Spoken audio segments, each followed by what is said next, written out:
Hey guys, I'm Isaac and welcome back to Isaac Reviews 2025. Robert De Niro is an actor who needs no introduction, especially when it comes to his roles in crime films, and his latest role in The Alto Nights asks the following question: what if instead of playing one famous gangster, Robert De Niro plays two of them? The other notable thing this film had going for it is that it's the first film from Oscar-winning director Barry Levinson in almost 10 years. It's always interesting to see what a director can do for their grander turn after taking a long break from the position, and the film looked pretty cool from the little promotional material it had, especially in terms of the plotline. Then the reviews came out and they were less than stellar to say the least. Still, I wanted to give this as much benefit of the doubt as I could, so I went out and watched it, and it was quite a disappointment. The film is based on a true story and takes place in 1950s New York, where notorious crime bosses Frank Costello and Vito Genovese vie for control of the city streets. Once the best of friends, petty jealousies and a series of betrayals place them on a deadly collision course that would reshape organized crime forever. Starting off with some of the positives, it is a really nice looking film with some excellent production design and costume design, a good score and soundtrack, and great performances. I feel like Robert De Niro could have done a better job making both of his characters stand out more, but I still gotta commend his effort here alongside that of his co-stars, especially Cosmo Jarvis, Deborah Messing, and Catherine Narducci. Otherwise, as far as gangster epics are concerned, The Alto Nights is pretty underwhelming. It feels like it's trying too hard to be like Scorsese or Coppola that it doesn't do much to make itself stand out as its own thing.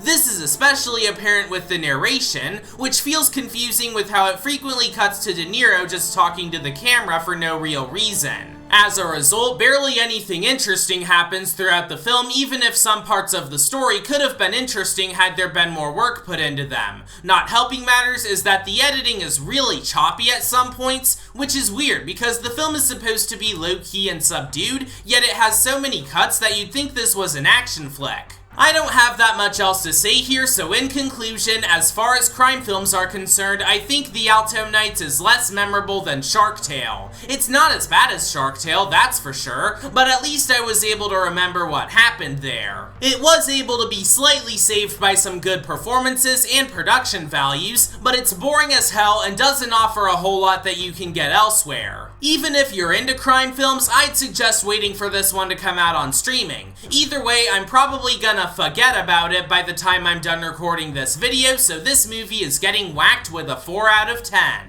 Next time, I'll be talking about The Woman in the Yard. I know Blumhouse's filmography has been really bad as of late, but its director seems to have a solid amount of experience in the horror genre, so maybe this won't be as bad as some of their other films. Anyways, thanks for watching this episode of Isaac Reviews 2025. Subscribe for more videos like this, and I'll see you all later.